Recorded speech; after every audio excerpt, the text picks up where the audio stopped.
I'm Christopher Hitchens, and implausible though it may seem, I want to talk about the Ten Commandments. Numbers 1 and 2 actually don't have anything to do with ethics at all. They are injunctions. They remind or instruct you that I am the Lord thy God, that thou shalt have no other gods before me, and they forbid the making of graven images.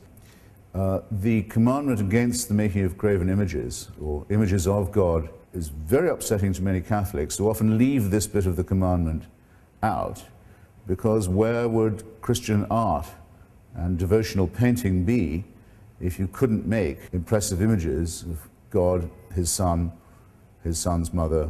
Then we are rather sternly ordered not to take the name of this God in vain, and it's then added rather superfluously that you won't be held guiltless if you do take the name of this Lord in vain. Well, no one has ever worked out exactly how to obey this commandment. Is it taking the Lord's name in vain to shout, God is great, while blowing yourself up and killing innocent people? Some say it's obedience to the law of God.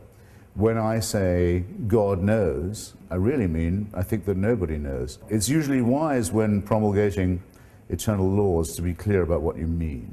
Remember the Sabbath day to keep it holy.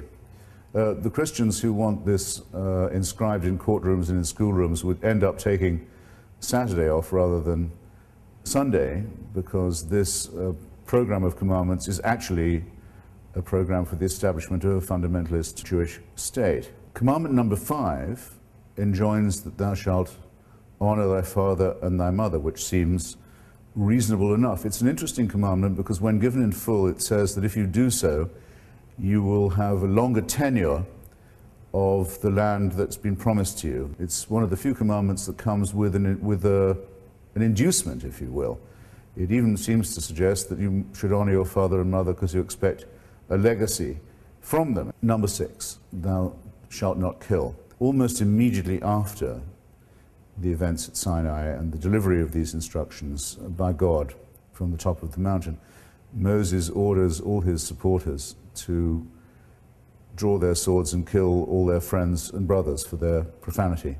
Number 7, thou shalt not commit adultery. The Turkish government, an Islamic party, recently tried to make this actual law in Turkey itself, but failed. It's difficult to see why this well-known offense should be classified with murder and theft and perjury.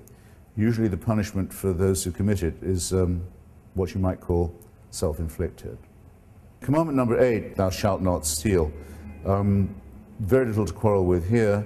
We don't know of any society that has a commandment saying it's okay to steal, or a social custom that allows it. Then we arrive at a moment of comparatively rare nuance and sophistication.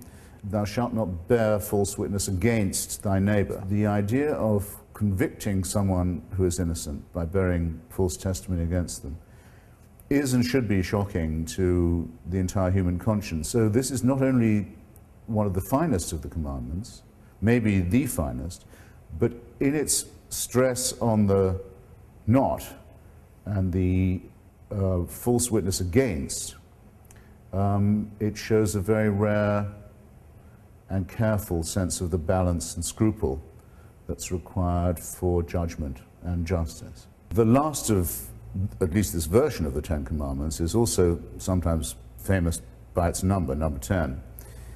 It forbids the coveting of your neighbor's or thy neighbor's goods, these to include his ox, his ass, his wife. I think there may be 3 thinkable objections here.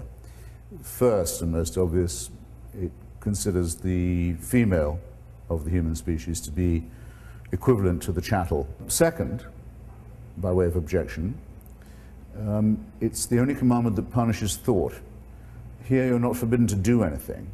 You're forbidden to think even about something. And third, the attempt to suppress an instinct, a desire that must have been put by God into us in the first place. Otherwise, how would we know? The essential division of opinion is this: did God make man, or did men make many gods. There are enough discrepancies just in the well-known version for us to be certain that we're looking here at a God who improvises, who's jealous, who's short of temper, who's inconsistent, or, if by any chance God didn't make Moses and the Hebrews, that the people who made God were jealous, short-tempered, inconsistent, and capricious in their turn. I don't know about you, but as between the consideration that man was made by God or that many gods were made by men, I've never thought there was much doubt as to which was the correct version. How might a Decalogue look if it was written for the 21st century? I never quite trust myself beginning a sentence by saying, "Thou shalt not," but let's see if we can adapt this famous question.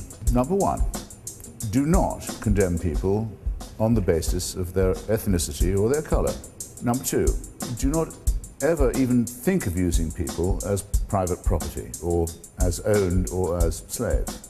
Three, despise those who use violence or the threat of it in sexual relations. Number four, hide your face and weep if you dare to harm a child. Number five, do not condemn people for their inborn nature. Why would God create so many homosexuals only in order to torture and destroy them? Number six, be aware that you too are an animal and dependent on the web of nature. Try and think and act accordingly. Number seven, don't imagine that you can escape judgment if you rob people with a false prospectus rather than with a knife. Number eight, turn off that fucking cell phone. You can have no idea how unimportant your call is to us. Number nine, denounce all jihadists and crusaders for what they are: psychopathic criminals with ugly delusions and terrible sexual repressions. Number 10, be willing to renounce any God or any faith if any holy commandments should contradict any of the above. In short, don't swallow your moral code in tablet form.